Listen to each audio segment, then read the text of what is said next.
Hello friends, मैं हूं लोकेंद्र सिंह चौहान। आज प्रतिशत पार्ट 3 लेकर आया हूं, जिसमें हम विक्रय मूल्य से संबंधित और स्टूडेंटों के परसेंटेज से संबंधित क्वेश्चन करेंगे। इससे पहले अगर आप चैनल पर नए हैं तो चैनल को सब्सक्राइब कर लें। वीडियो को शुरू करते हैं। फलों के मूल्य में 30% कमी करने से उनकी बिक्री 40% अधिक हो जाती है। इससे विक्रय मूल्य पर क्या प्रभाव पड़ेगा? मैंने पहले ही लास्ट वीडियो में बता दिया था कि जब हमको 2% दिए हुए हों तो हमारे लिए एक फॉर्मूला काम आता है x + y + xy/100। पर हम प्लस में लें या माइनस में लें उसकी बात करते हैं। 30% कमी हुई है, कमी हमेशा घटती है तो वो माइनस में होगी। 40% वृद्धि हुई है तो हमारा प्लस में होगा। अब एक बार समझ में आ गया तो 30 × 40/100, 2 0 से 2 0, 2 0 से 2, इन दोनों का मल्टीप्लाई करेंगे तो -12, -30 और +40 जुड़ेंगे तो 10 हो जाएंगे। आंसर क्या आएगा? -2। -2 आया है आंसर, मीन्स माइनस में आया, मीन्स कमी हुई है तो 2% हमारे लिए क्या होगी? कमी होगी। इसका आंसर डी होगा। अगर प्लस में आता है आंसर तो 2% वृद्धि होती, माइनस में आता है आंसर तो कमी होगी। किसी वस्तु के भाव में 20% वृद्धि होने से उस वस्तु की खपत कितने प्रतिशत कम हो जाए कि खर्च ना बढ़े? कितनी वृद्धि हुई है? 20 वृद्धि हुई है। अगर एक बार परसेंटेज दिया है तो मैंने बोला है × 100 प्लस माइनस वृद्धि हुई है। आर कितना हमारे लिए 20 है, 100 + आर होगा तो 120 × 100 हो जाएगा। सिंपली सॉल्व करेंगे। 6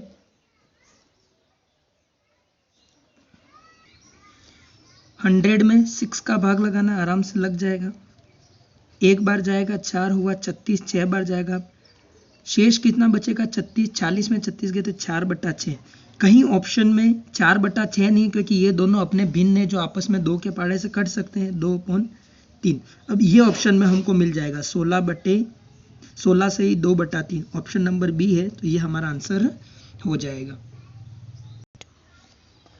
पटसन के भाव में 20% कमी आने से इसका भाव 800 रुपये प्रति क्विंटल हो गया। इसका प्रारंभिक भाव प्रति क्विंटल कितना था? जब परसेंटेज भी दे रखा और भाव भी दे रखा तो इस प्रकार के क्वेश्चन हमें अलग विधि से करने पड़ेंगे। क्वेश्चन थोड़ा सा अलग प्रकार का है, आगे वाली विधियां काम नहीं आएंगी। मान लेते हैं हम, माना मूल्य जो हमको प्रारंभिक मूल्य था हमने कितना मान लिया? 100।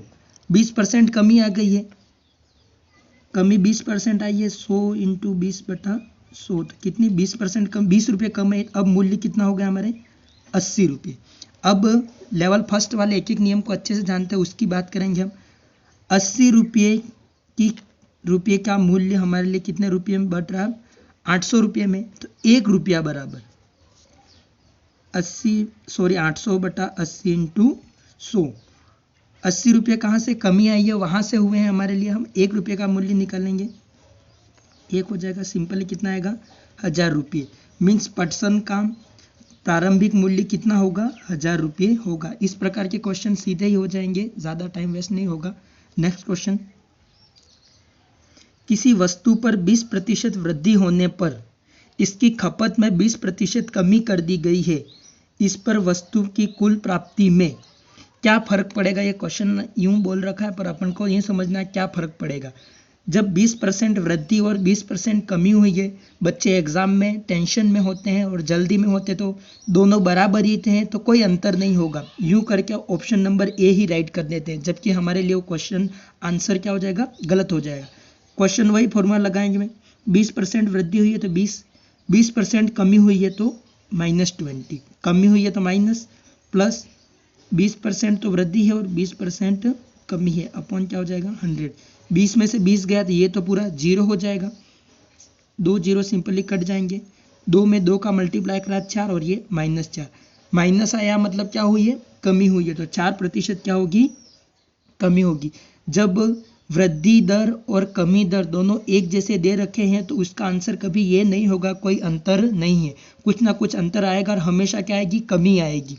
अगर वृद्धि दर और कमी दर दोनों बराबर हैं तो कमी आएगी। और इस क्वेश्चन को हम इस प्रकार सॉल्व कर लेंगे। एक परीक्षा में उत्तीर्ण होने के लिए 35% अंक लाने हैं। एक विद्यार्थी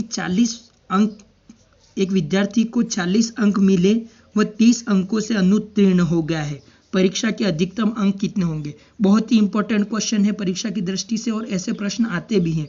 एक तरफ हमको अंक दे रखे हैं और एक तरफ हमको प्रतिशत दे रखा है। ऐसे प्रश्नों को सॉल्व करने के लिए हम अंक और परसेंटेज को बराबर करके लिखेंगे। पर देखते हैं उत्तीर्ण होने के लिए अंक कितने लाने हैं? 35 लाने, पर वो लाया कितना है? 40 लाया है। 40 लाने के बाद भी उसको कम कितने पड़ रहे हैं? 30 कम पड़ रहे हैं। मतलब इन दोनों को जोड़ूं तो 70, मीन्स 35% अंक किसके बराबर है? अपने 70 अंकों के बराबर है, क्योंकि 40 वो लाया और 30 और लाता तो वो 70 हो जाते, और 70 लाने से वो क्या हो जाता? पास हो जाता। किसके बराबर? 35% अंक। हम क्या करेंगे? 35% अंक लाने पर उसको किससे पास हो जाता? 70 अंक। तो 1 अंक या 1% या पूर्ण अंक लाने के लिए हम क्या करेंगे? 70/35 × 100, 2 बार जाएगा, 2 × 100 करेंगे तो 200। पूर्णांक कितने का होगा? हमारे 200 होगा। इस प्रकार के प्रश्न करने के लिए हम जो उत्तीर्ण होने के अंक हैं और इन दोनों अंकों को बराबर करेंगे तो हमारा क्वेश्चन सोल्व हो जाएगा। हम और क्वेश्चन करेंगे। किसी परीक्षा के लिए उत्तीर्णांक मीन्स पास होने के लिए 40% अंक हैं। एक विद्यार्थी 185 अंक प्राप्त किए, वह 15 अंकों से अनुत्तीर्ण हो गया। 40% तो अनिवार्य अंक थे, पर वो बच्चा कितना ला पा रहा है? 185 ला पा रहा है। उसके बाद भी उसको कितने अंकों की आवश्यकता है? 15 अंकों की आवश्यकता है। तो कुल कितने अंक उसको चाहिए? 40% 5, 185 + 15, 40% बराबर कितना हो जाएगा? 200। तो टोटल परसेंटेज बराबर कितना हो जाएगा? 1% ले सकते हैं बटा 40 × 100। सिंपली हम सॉल्व कर लेंगे। 500। तो हमारे लिए पूर्णांक कितनों का होगा? 500 का होगा। याद रखिए क्वेश्चन परसेंटेज बराबर अंक कर लेने हैं, हमारा पूरा क्वेश्चन सॉल्व हो जाएगा। किसी परीक्षा में ए व बी क्रमशः अधिकतम अंकों के 60% व 30% अंक प्राप्त करते हैं। कोई स्टूडेंट है ए व बी, अधिकतम अंक हमको नहीं पता, तो नहीं पता उस चीज को हम कितना मानेंगे? x। अधिकतम अंकों का 60%, ये ए का मान लेंगे हम। प्रतिशत को अंकों में बदलना है तो 100 का भाग, फिर दूसरे अंक भी x ही मानेंगे क्योंकि दोनों एक ही कक्षा के विद्यार्थी हैं। 30/100। इनके प्राप्तांकों का योग, हमने प्लस का चिन्ह लगा दिया, कितना है? 783। ये है तो परीक्षा में कितने पूर्णांक थे याद रखना है। लेवल 2 वाले उनको समीकरण वाला क्वेश्चन भी सॉल्व करना है, इसलिए ऐसी समीकरण बनाना सीख लें। 1 0 से 1 0 कैंसल, x का 6 के साथ मल्टीप्लाई हुआ तो 6x, इसका 3 के साथ हुआ 3x।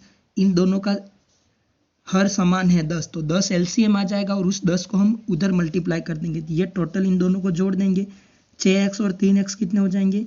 9x। परीक्षा की दृष्टि से इतना शॉर्ट करना जरूरी है। 7 8 3 और 10 का मल्टीप्लाई करा तो 0। अब यहाँ पर 9 है और यहाँ पर 7830। क्या 9 से पहाड़े से कटेगा? मैंने नंबर सिस्टम वाला जब टॉपिक पढ़ाया तो उसमें मैंने विभाज्यता के नियम पढ़ाए थे। 9 का विभाज्यता का नियम कैसे चेक करेंगे? इन तीनों अंकों को जोड़ेंगे। क्या वो 9 से, अगर जोड़ इनकी 9 से कट रही है तो ये अंक 9 से कट जाएंगे। 7 और 8 15, 15 और 3 कितने होते हैं? 18, और 0 तो 18 हो गए। 9 का पहाड़ा 18 से कट सकता है, इसलिए ये भी कट जाएगा। सिंपली हम सॉल्व करेंगे इनको। 9 के पहाड़े से काटेंगे, कितनी बार जाएगा?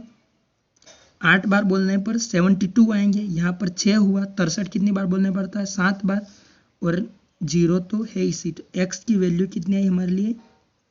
870। 870 आ गई।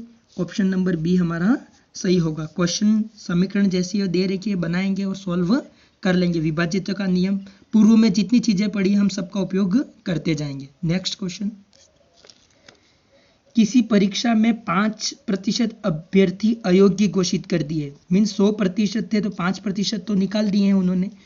योग्य अभ्यर्थियों में से 85% परीक्षार्थी सामान्य वर्ग के हैं। 85% जो बच्चे हैं उनमें से 85% क्या है, सामान्य वर्ग के हैं। यदि 4275 योग्य अभ्यर्थी अन्य वर्गों से हैं तो कुल कितने अभ्यर्थियों ने आवेदन किया है। ऐसे प्रश्नों को मैंने बताया कि प्रतिशत और अंकों को बराबर कर लेना है। कौन से अंकों को बराबर करेंगे, अन्य वर्गों वाले। अगर 85% सामान्य वर्ग हैं तो अन्य वर्ग के कितने होंगे,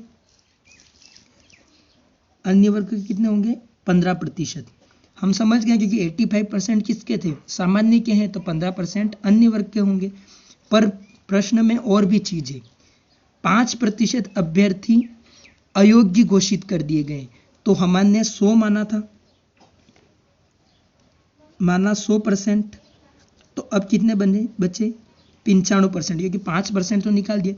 अब 95% का 15% किसके बराबर होगा, इसके। तो 95% है उसको हम किस में बदलेंगे, अंकों में बदलेंगे, इंटू 15% है तो उसको किस में बदलेंगे, अंकों में। किसके बराबर होगा, 4275।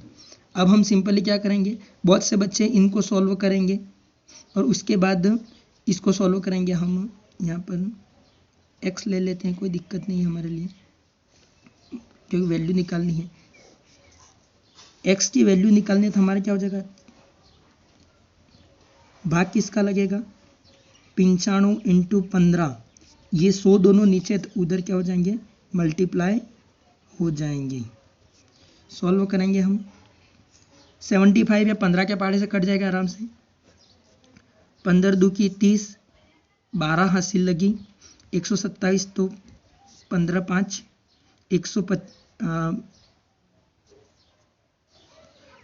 15 8 120 होते हैं, सॉरी। यहाँ पर कितना बचा हमारे लिए, 7 बचा, तो ये 5 हो जाएगा। 285, 5 के पहाड़े से काट लेंगे, 5 के पहाड़े से काटा तो ये 19, 5 के पहाड़े से इसको सिंपली सॉल्व करेंगे तो ये 5 बार, ये 7 बार, 19 का पहाड़ा 3 बार बोलेंगे तो 57 कट जाएंगे। अब 3 इंटू 100 करेंगे तो आंसर कितना आएगा हमारे लिए, 30,000। मीन्स कितने स्टूडेंटों ने हमारे लिए आवेदन किया था, तो 30,000 स्टूडेंटों ने आवेदन किया था। चीनी के भाव में 40% वृद्धि होने पर किसी परिवार को चीनी की वार्षिक खपत में कितने प्रतिशत कम करनी होगी जिससे परिवार का खर्च ना बढ़े। एक बारी परसेंटेज दे रखा, वही फॉर्मूला, 40 वृद्धि हुई है तो ये 100 + 40 इंटू क्या हो जाएगा, ये 100, 7, 200 में किसका भाग लगाना है, 7 का भाग लगाना है। 2 बार गया तो 14, 6 हुआ, 2, 8, फिर 4/7। कौन सा आंसर है, 28 से 4/7, ऑप्शन नंबर बी सही है, ये हमारा सही हो जाएगा। कल हम जनसंख्या में परिवर्तन प्रतिशत की दृष्टि से वो देखेंगे नेक्स्ट वीडियो में, और नेक्स्ट वीडियो में हम साथ ही किसी विलियनों में 2 मिश्रण हैं उसकी भी बात करेंगे, कितने प्रतिशत मिश्रण है। अगर वीडियो पसंद आया है तो वीडियो को सब्सक्राइब करें, लाइक करें, शेयर करें। Thank you.